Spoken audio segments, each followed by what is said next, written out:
Welcome to the Color of Influence podcast, where you will hear conversations from influential people of color from around the world, from social media, and right here in your communities.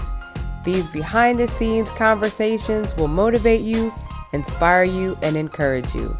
I am your host, Aisha Morgan, and let's meet today's guest. Today's guest is Mapate Diop. He is the co-founder of Diop, based in Detroit. They make casual, ready-to-wear apparel and accessories inspired by the African diaspora.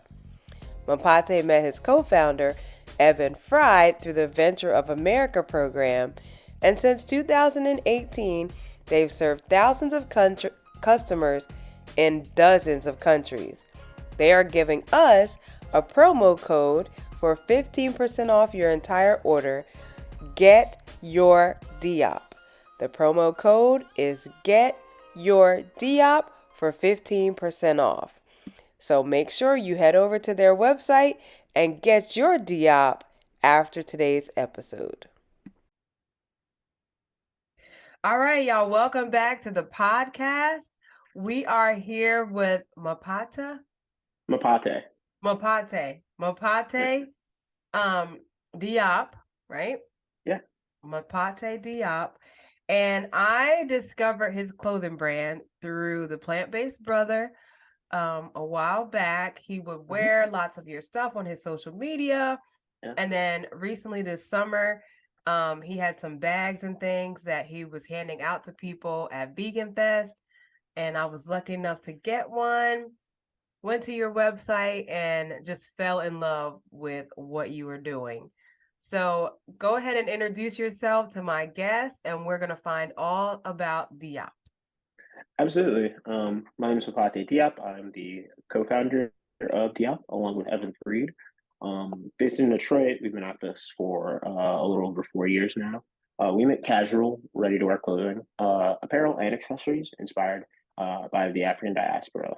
We're a team of 5 now, and we do everything from shorts and tops to, like you mentioned, bags, hats, socks, things like that. And the new products we introduced this year were our slides and our kitchen apron. And then coming up for the holidays, we're bringing back our scarves and our beanies. Yes, because I saw that scarf that I love. Yeah. So tell us how this came about. Like, how did you even have this idea and make it come to fruition? A lot of really cool businesses and organizations. It was entirely by accident. I met Evan through the Venture for America program.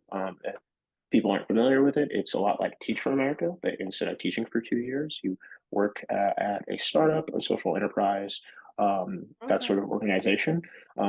We were both, myself and Evan, who was just my friend at the time, we were both living in Baltimore. I was working as an employee at a transportation software startup. Evan was working for a beverage company. And so we were about halfway through our fellowship, and we were at a cookout, and I was wearing a shirt. And Evan comes up to me and says, "Hey, that's a really nice shirt." And I say, "Thank you." He's like, "Where'd you get it from?" I told him, "It's custom." My mom, who would travel a lot to West Africa, buy fabric, take it to a tailor and make it into things, had gotten me the shirt. And so when I told him, when I told this to Evan, he said, "Is there a way I could do that myself?" I said, "Absolutely."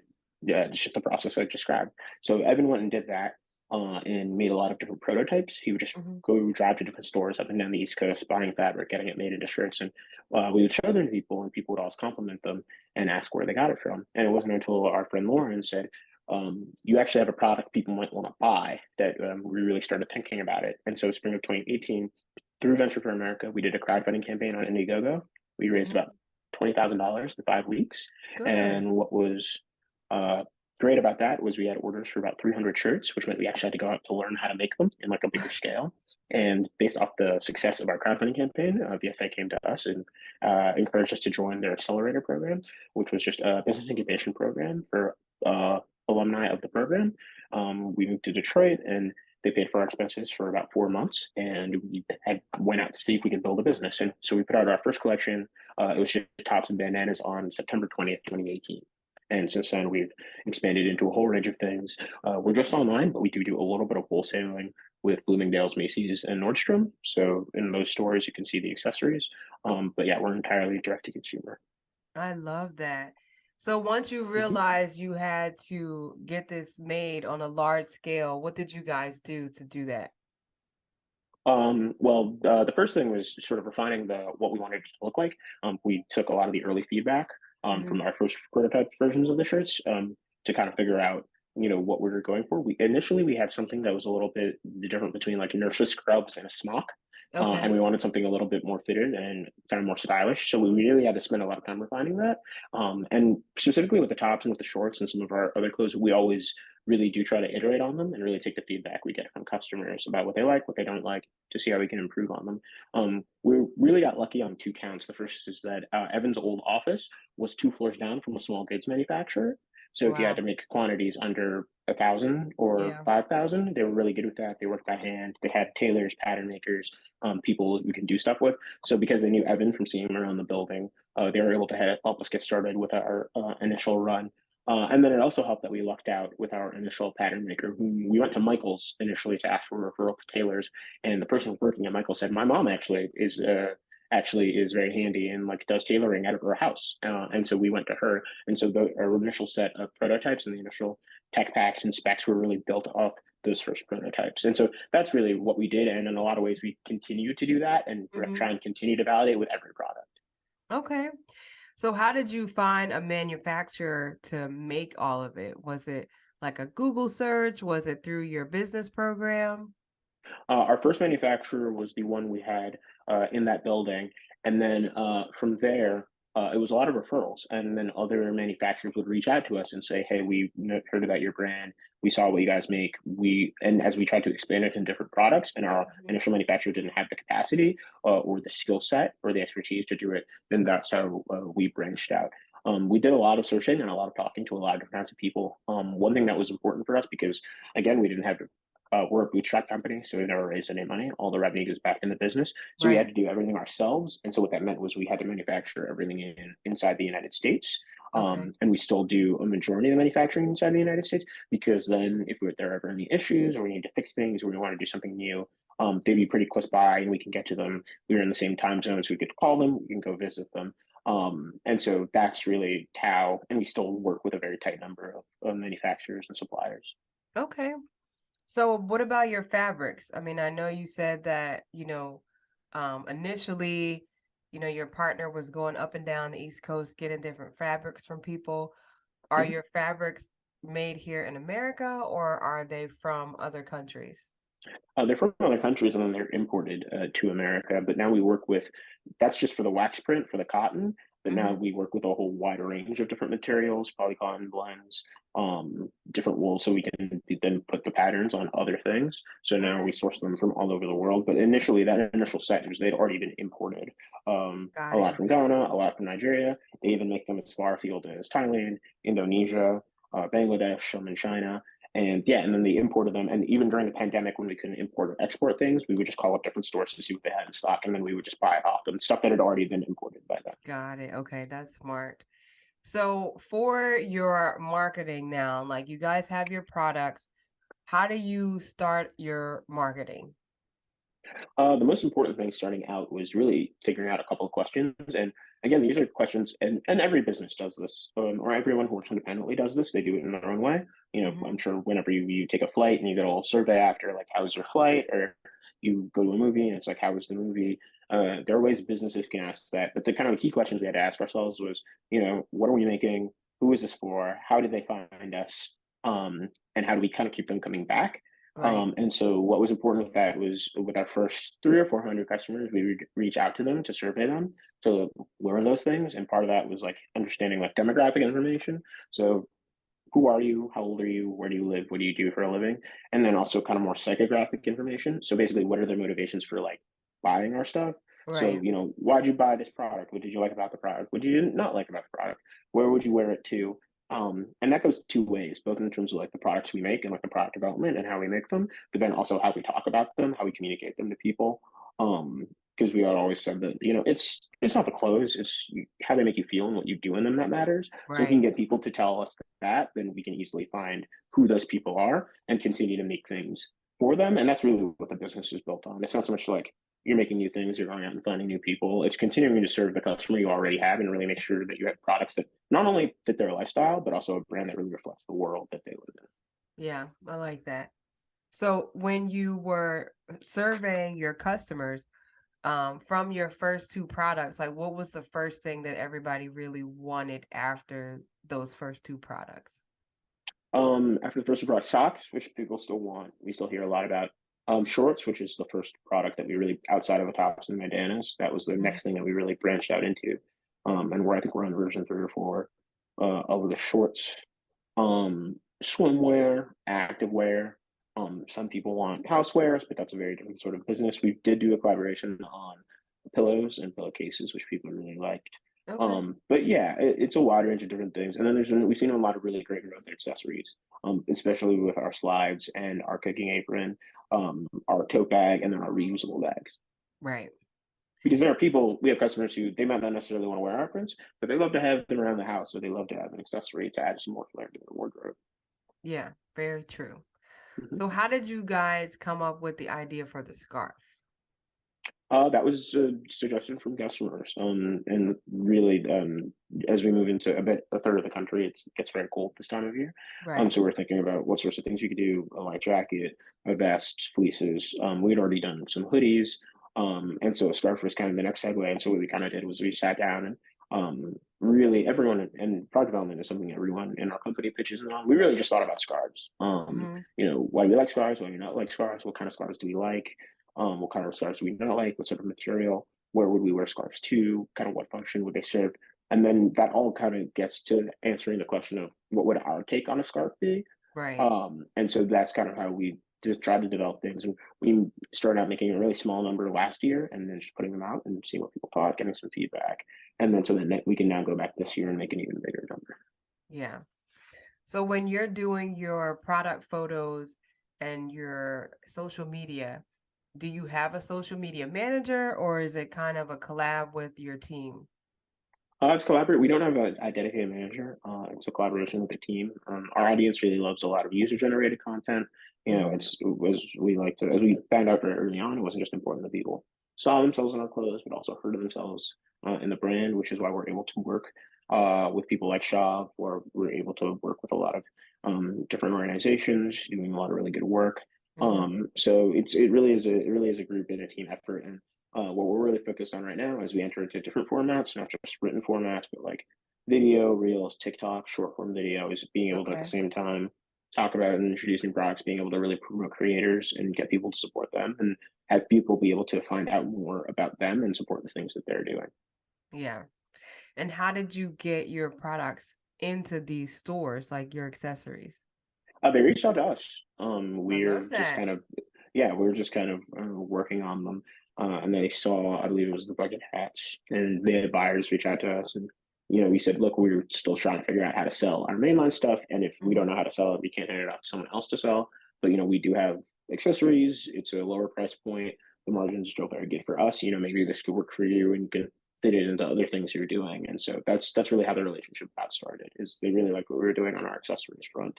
Yeah. Yeah, and then we're very lucky they continue to work with us and ask us for more things, and they've been really key to the growth, because even if people don't, buy them in the store, they see them, and then that enters that person in the funnel, or someone's not able to buy online, they're able to go down to their local store. So it's been really great, and again, it's just like one thing we never expected to happen. Right. But organic sales are great because that's how you get repeat customers. 100%. So, do you reach out to influencers to promote any of your stuff, or is it more of people who already purchased your stuff and you just kind of maybe send them stuff or ask them to post what they have? Both ways. Again, we're just really lucky that people work on a lot of really cool things, and they think of us. Whether that's their own initiatives, their own events, or they're got ideas for charitable works, or they're doing projects, or they're doing videos, or they've seen other people doing them. And Hmm. at the same time, we're lucky that people reach out to us and we're able to support them as well. So yeah, it really runs the gamut. And we always say we feel really lucky that we have customers and even people who don't buy our stuff that are really like engaged and really like what it is we do. Yeah, Um, and yeah, I mean, yeah, so it really runs the gamut. Yeah, it's yeah, at every which way you can imagine. right. Now, is there like a company or a designer that you would like to partner with in the future? I can't necessarily I can't pick out one per se, but we're Okay. always open to the conversation, provided it works. I mean, I really do like what we are able to do working with smaller artists and smaller Hmm. creators, to be able because I think one thing that's great about um, direct to consumer businesses, but also like a lot of the different platforms is that now there are a lot of different ways to support creators and support people Right. you like. And if you can't, afford a piece of art, or you can't afford something like that, then they can always, make a T-shirt, or we can work with them on merchandise and things like that. So really being able to support and promote a lot of individual creators is something that would get us like really excited, more so than just like a collaboration with another brand. Right. So from your initial 20,000 that you guys raised, have you done any like pitch competitions or apply for grants or anything, or is it just more of just your sales and funneling back into the business? It's just the sales going back into the business. One thing that Evan, who came from a beverage company and consumer packaged goods, one thing he really understood was that if we didn't have an online business, we wouldn't have a business. Mhm. Typically, when we were starting out, people told us, do trunk shows and travel to different events and conferences, but we didn't have the time or the money to do that. And Right. we kind of had to figure out it's like okay if we can't figure out a way to sell this online then we can't figure out a way to sell this in person also because there's a certain experience of the thing online and there's a certain experience of the thing in person and if the gap between those two things is too big it's not going to work out so we really try to figure out and really try to drill down on who it was for and how we would find them because one of the I mean it's a double-edged sword but one of the things about the internet is there's infinite shelf space and infinite customers so you Right. never know who's going to see what you're working on, or where they're going to be, or how it is you're going to find them, and then whether that scales or that repeats. And so because of that, that takes a lot longer time than kind of an investment would allow, and the return is a lot more uneven than if someone were to invest in you and expect a certain amount of money back. So yeah, we just put the money back into the business, and things have grown very gradually over time, which I think is a lot more comfortable for our business model. It also allows us to try a lot of different things and be Right. more creative and be very flexible and try and work with a lot of different kinds of people.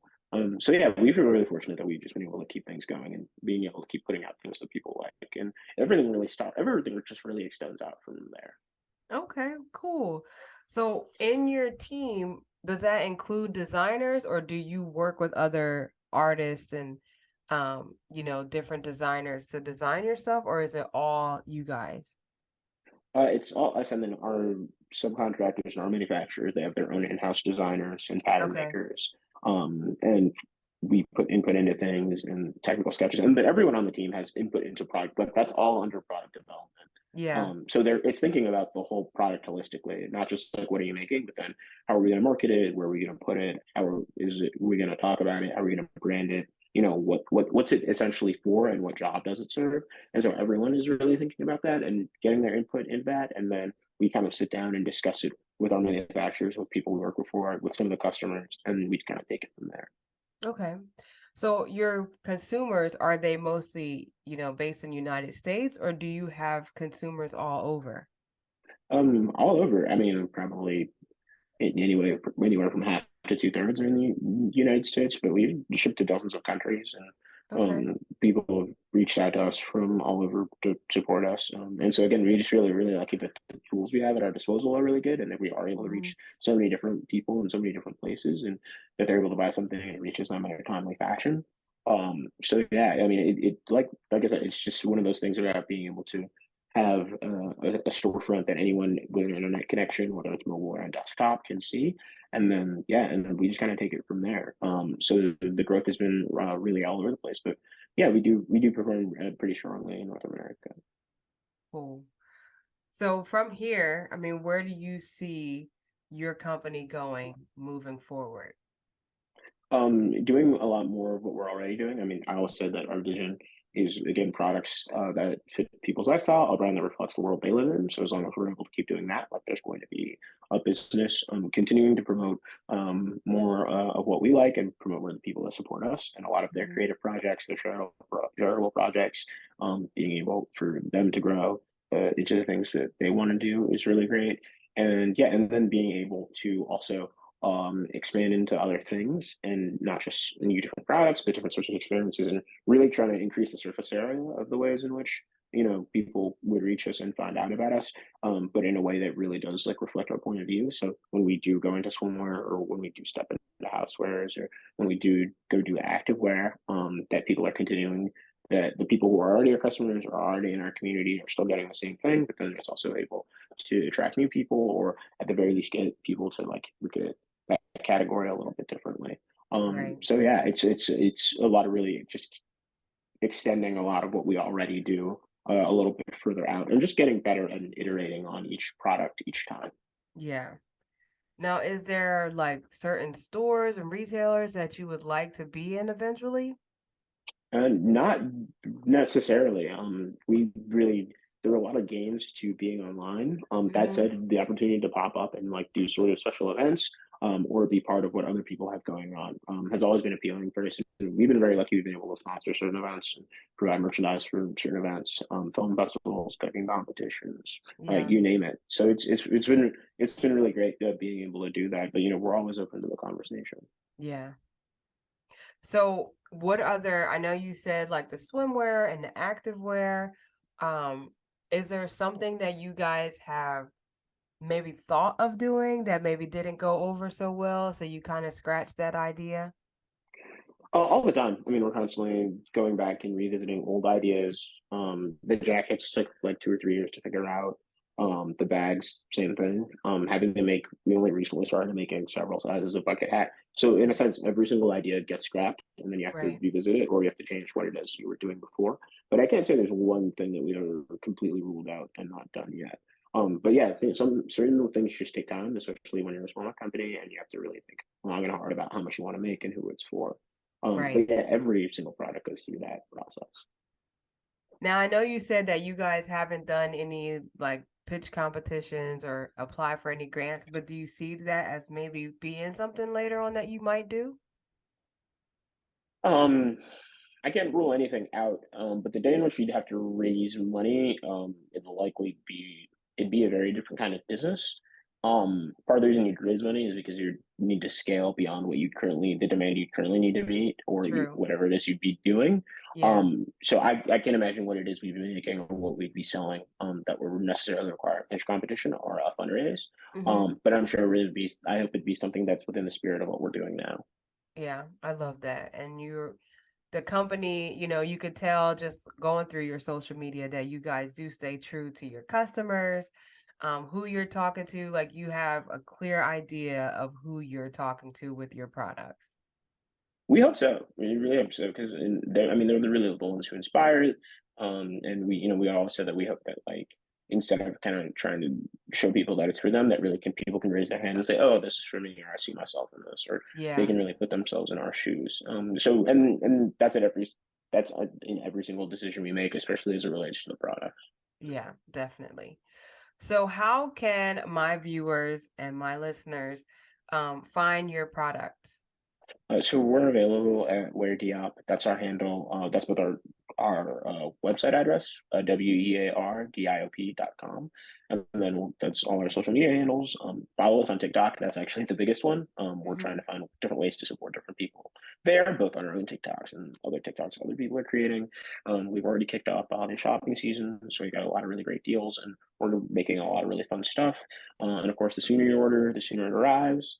Right. So yeah, I mean, just follow us where you can find us, and we do a lot of different things. We put out a lot of different stuff apart from just clothes. We got videos. We got playlists. We do giveaways.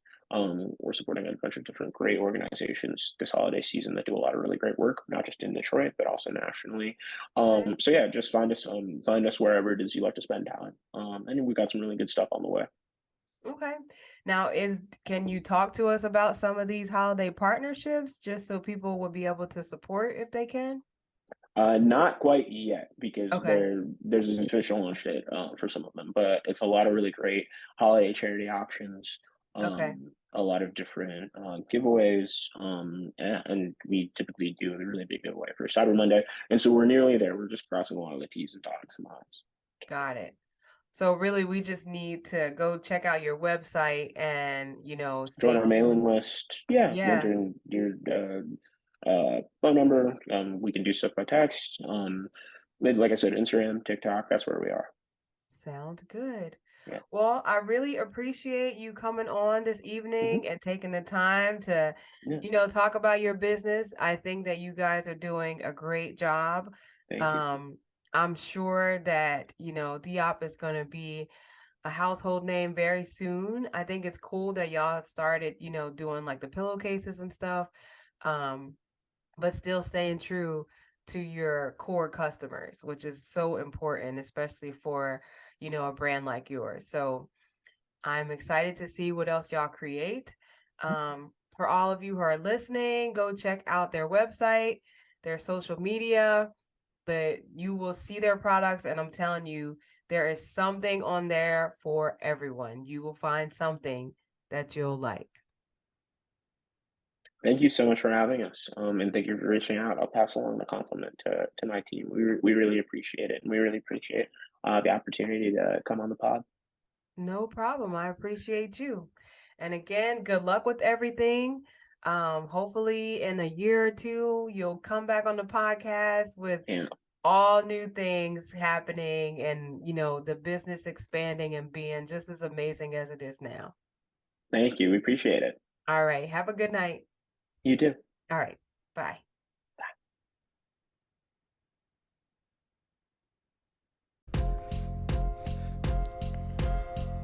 And that's a wrap on another amazing episode. I know that you were just as inspired as I was after listening to that conversation. And to let us know how we're doing, don't forget to leave us a review, like, share, and subscribe to the podcast. You can also follow us on all social media platforms, from YouTube to Facebook, at The Color of Influence, and on Instagram, the_color_of_influence. You can check out all of our episodes and additional content on our website, thecolorofinfluence.com, and that's an N only for influence. And don't forget to share the podcast with someone you know, and have them share the podcast with someone they know. Thank you all for listening. Until next time, peace out.